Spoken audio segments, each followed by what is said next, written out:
नमस्कार, बहुत स्वागत है आपका।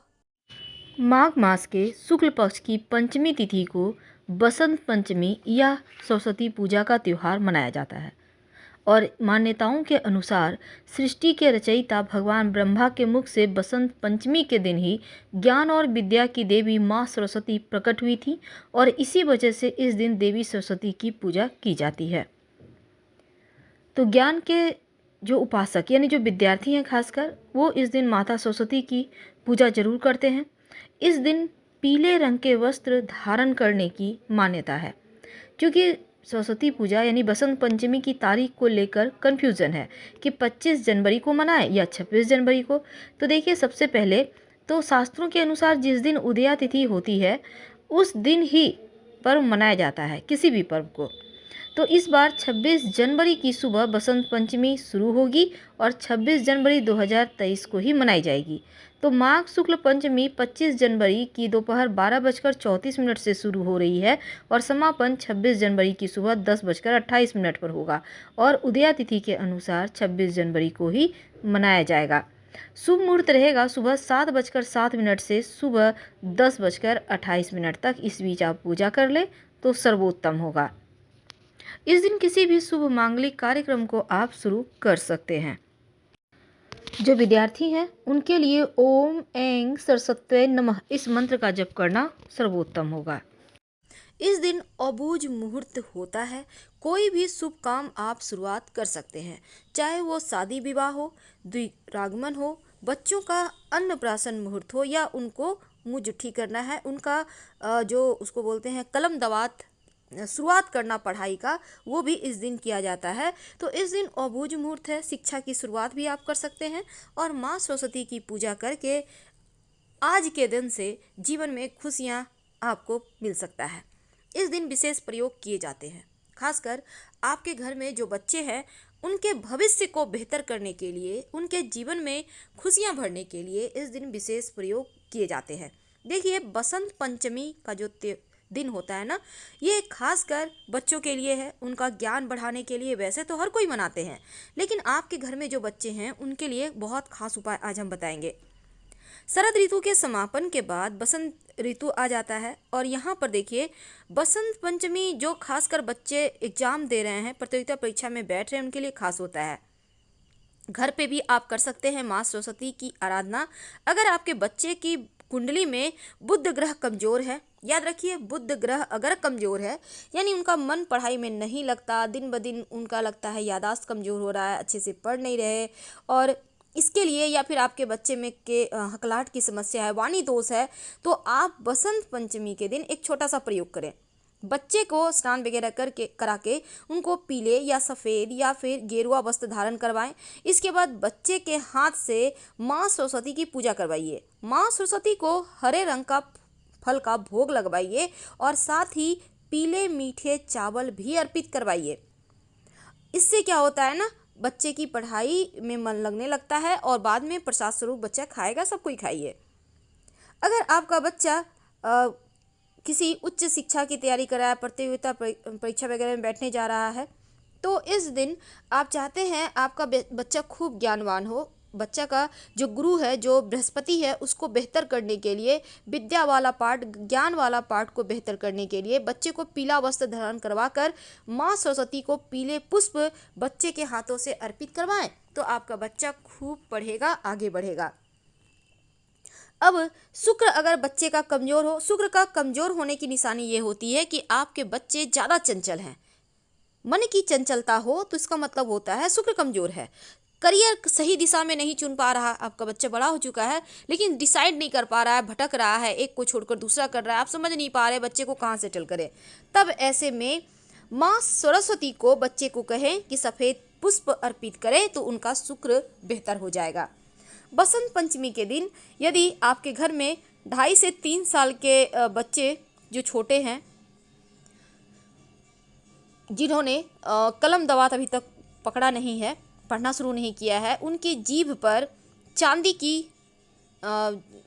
एक कलम ले लें, चांदी की, या फिर आप चाहें तो चांदी की कोई भी वस्तु ले लें और फिर एक कलम ले लें या कोई वस्तु ले लें, या आप चाहें तो अनार की कलम से आप बच्चे को उनके जो पेंसिल स्लेट के तरह ही उनको ओम पहले लिखवाइए और फिर विद्यारंभ करवाइए। आपका बच्चा खूब पढ़ेगा, खूब बढ़ेगा। क्योंकि बच्चे अगर आप चाहते हैं खूब पढ़े लिखें तो उनको 6 मुखी रुद्राक्ष भी माँ सरस्वती को अर्पित करने के बाद पहना दें गले में लाल धागे में, तो बच्चे की एकाग्रता बढ़ती है।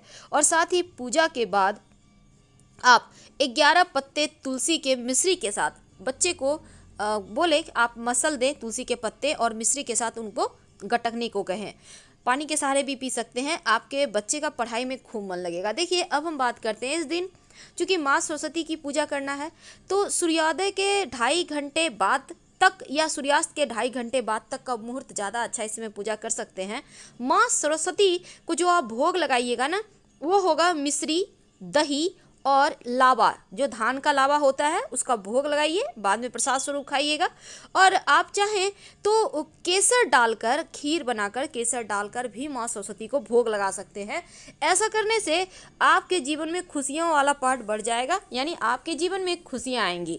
वैसे आप चाहते हैं आपके बच्चे की एकाग्रता बनी रहे, वो खूब पढ़े लिखे, खूब तरक्की करें, तो एक नई कलम माँ सरस्वती को अर्पित करें और बच्चे को आप उसी को दें, वो उसको व्यवहार करे। और साथ ही एक पीतल या फिर सोने का चौकोर टुकड़ा पर एंग लिखवाइए। याद रखिए एंग जो माँ सरस्वती का बीज मंत्र है। फिर इसको गले में लाल धागे के सहारे बच्चे को पहना दे, या बच्चे चाहें तो कलाई में भी पहन सकते हैं, कोई दिक्कत नहीं है। छोटा सा लीजिएगा, आपको मिल जाएगा सोने चांदी की दुकान में। और अगर वाणी की समस्या हो तो केसर को 2-4 बूंद पानी में डालकर थोड़ा सा पंखुड़ी और चांदी की तीली के सहारे बच्चे के जीभ पर एंग लिखवाइए, तो उनकी वाणी मजबूत होती है, वाणी की शक्ति बढ़ती है। बसंत पंचमी के दिन काला और लाल कपड़ा मत पहनिएगा। और जब खीर का भोग लगाइएगा ना तो उसमें अगर संभव हो तो केसर की 2 पंखुड़ी डालकर लगाइए और प्रसाद स्वरूप हर कोई खाइए तो बेहतर होगा। देखिए बसंत पंचमी के दिन बहुत सारे प्रयोग किए जाते हैं, उनमें से एक प्रयोग है स्फटिक की माला। सफ़ेद स्फटिक की माला अगर आप इस दिन माँ सरस्वती को अर्पित करने के बाद खुद धारण करते हैं तो जीवन में खूब नाम, सम्मान, मान, यश, सुख, ऐश्वर्य बढ़ता है। तो ये प्रयोग भी आप करें। बसंत पंचमी के दिन घर में शांति, सुख, सौहार्द का वातावरण बनाए रखें, किसी से विवाद ना करें। और इस दिन संभव हो तो माँ सरस्वती को एक मोर पंख अर्पित करें और बाद में बच्चे के पर्स में, बैग में या किताब कॉपी में रख दें, तो बच्चों को बुरी दृष्टि, बुरे नज़र से बच्चे आपके बचे रहेंगे। तो इस दिन ढेर सारी हमने आपके साथ टॉपिक चर्चा की, लेकिन एक और बात जान लें। अगर आप चाहते हैं रत्न धारण करना, आपको किसी ने कहा है पुखराज या मोती पहनने के लिए, तो सरस्वती पूजा के दिन, बसंत पंचमी के दिन बिना आप किसी से सलाह लिए भी मोती धारण कर सकते हैं और ये आपके लिए अच्छा रहेगा। इस दिन धारण किया जाता है। आपके घर में अगर बहुत छोटा बच्चा है तो उनके भी जीभ पर शहद से एंग लिखवाइएगा, इस बात का ध्यान दीजिए, क्योंकि एंग शब्द जो है ना आपके बच्चे की शिक्षा को बेहतर करेगा, उनका दिमाग को बेहतर करेगा, उनका ज्ञान वाला पाठ को बेहतर करेगा। तो इस दिन बहुत सारे प्रयोग किए जाते हैं। आज हमने आपके साथ बहुत सारे प्रयोग की बात की, लेकिन तुलसी जी का मुख्य तौर पर इस दिन प्रयोग किया जाता है। देखिए सरस्वती पूजा के दिन चूँकि हमने कहा कि तुलसी मिश्री के साथ बच्चों को खिलाइए इस दिन, क्योंकि इस दिन तुलसी मिश्री के साथ खाने से आपके बच्चे खूब ज़्यादा तरक्की करते हैं, उनका बुद्ध मजबूत होता है और कुंडली का बुद्ध अगर बेहतर हो तो पढ़ाई लिखाई में मन भी लगता है। तो ये प्रयोग जरूर कीजिएगा। क्योंकि इस दिन अबूझ मुहूर्त होता है, तो कोई बिना मुहूर्त देखे आप कोई भी शुभ कार्य कर सकते हैं। और तुलसी जी के नीचे एक घी का दिया जरूर जलाइएगा, क्योंकि रति कामदेव और बसंत पंचमी के दिन साथ ही साथ भगवान श्री हरि विष्णु और माँ लक्ष्मी की भी पूजा की जाती है। तो इस दिन आप अपने कुंडली के बुध, शुक्र, गुरु तीनों को मजबूत कर सकते हैं सिंपल उपाय से। और जब आप श्री हरि की आराधना करेंगे तो उनको पीले पुष्प अर्पित कीजिएगा और माँ लक्ष्मी को भी खील और मिश्री अर्पित कीजिएगा। आप खीर भी अर्पित कर सकते हैं, आपकी समस्त मनोकामनाएं पूरी होगी। और माँ सरस्वती के सामने बच्चों के कॉपी, कलम सब कुछ जरूर रखिएगा। और एक नई कलम की पूजा तो करना है। लेकिन इस दिन तुलसी जी में जब जल अर्पित कीजिएगा तो थोड़ा सा दूध और गुड़ डाल के जल में अर्पित करें तो सर्वोत्तम होगा। घर के मुख्य दरवाजे पर हल्दी से स्वस्तिक जरूर बनाइएगा। पहले से निशान है उसी पर फिर से बना दे। याद रखिए, हल्दी अगर चाहें तो हल्दी और चावल दोनों को घोल से भी मिलाकर आप बना सकते हैं। अगर हल्दी चावल नहीं बना पा रहे हैं तो सिंदूर घी में या सरसों के तेल में मिक्स करके बना दीजिएगा। तो फिलहाल आपसे विदा लेते हैं। हर हर महादेव। धन्यवाद।